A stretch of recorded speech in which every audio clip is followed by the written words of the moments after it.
Okay, so I have my warm sky all filled in. I've picked out my dark colors. So now I'm going to start to color this, or the cool color, sorry, is what I should have said. So now I'm going to start to color down here this kind of um, like the ground.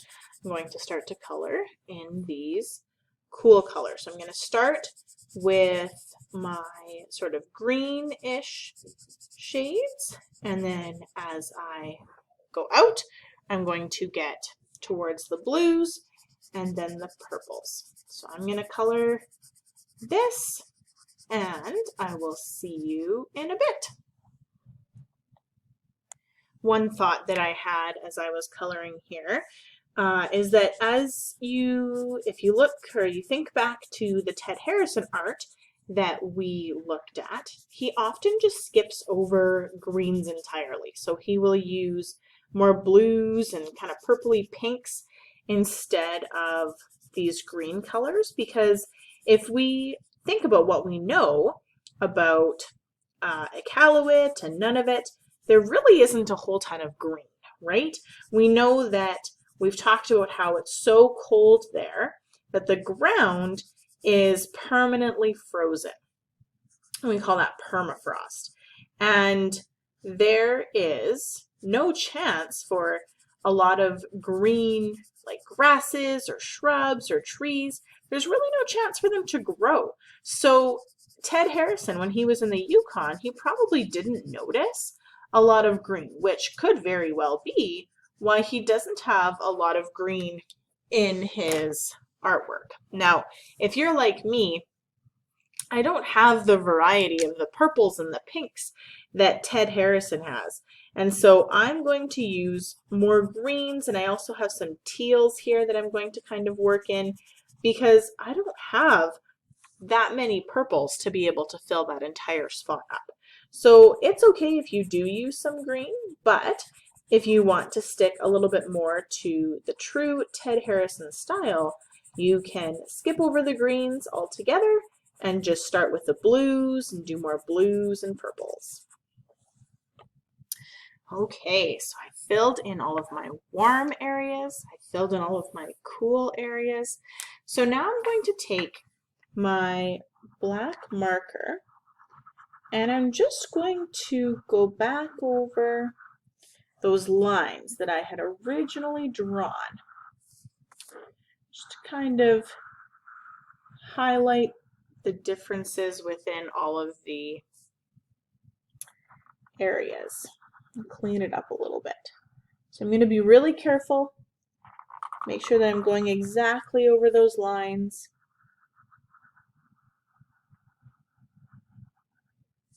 And fill that in. So I'm going to keep going with this. You can do the same thing on yours if you would like. And I will see you when it's done.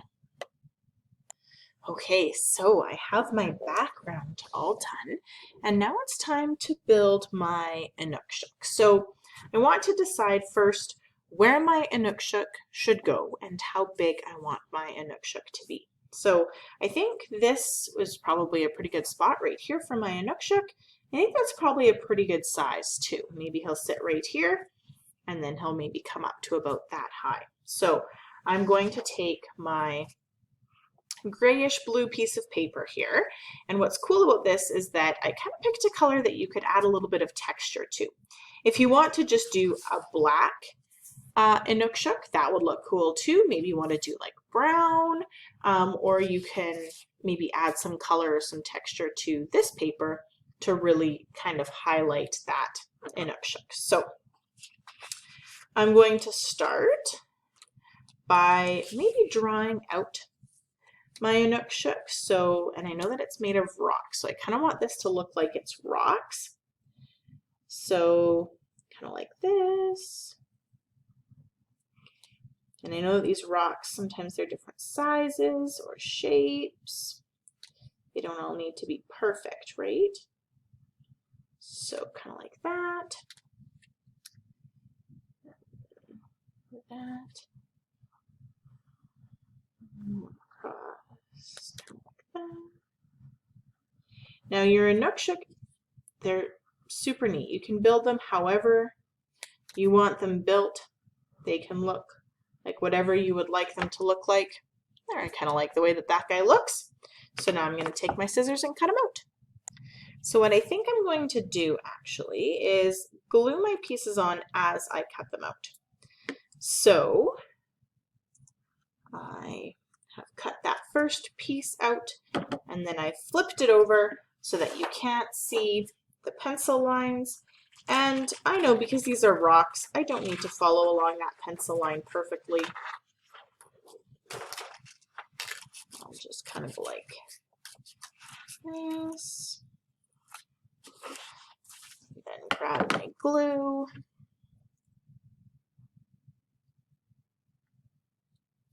And try to make those even so I can glue that down. Now, when you're stacking your rocks, you're going to want to make them look like they are stacked. They're not going to really overlap. They're just more going to sit on top of each other. So, kind of like this. I'm going to kind of put it, there's a little bit, maybe a little bit of space in between them, so they kind of look like they're sitting on top of each other.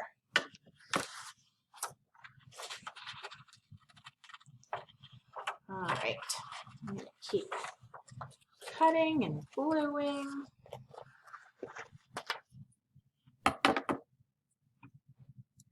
This might be a little bit of a wobbly leg. It's a little bit thinner.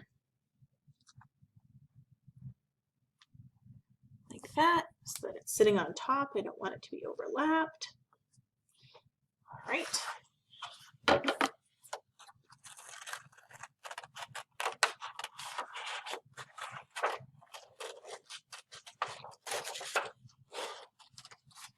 We all know how well rocks sit on each other. They kind of balance a little bit. So it doesn't need to be like perfectly flat, although you can find some perfectly flat rocks. They do look pretty great, but we know that's not always the case of what happens. Right.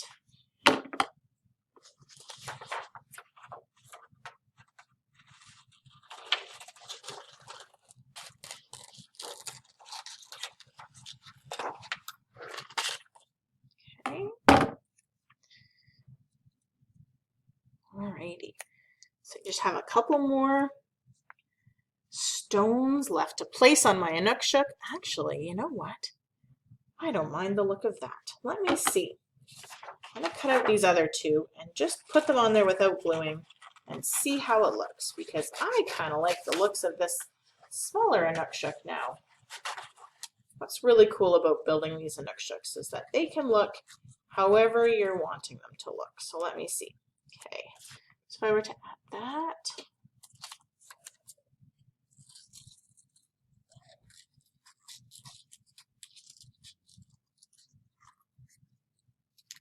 okay, you know what? I think that Inukshuk is too tall. I kind of like just that little guy. There we go. So that is your Ted Harrison inspired arch. Now I might add a little bit of detail to my Inukshuk.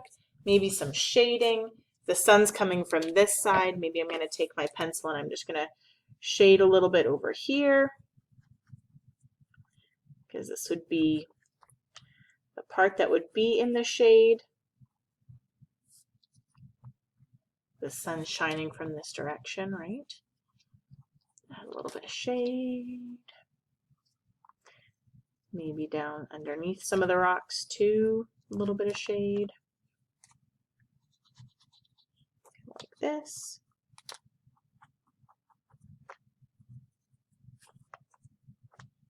All right, comme ça, just like that.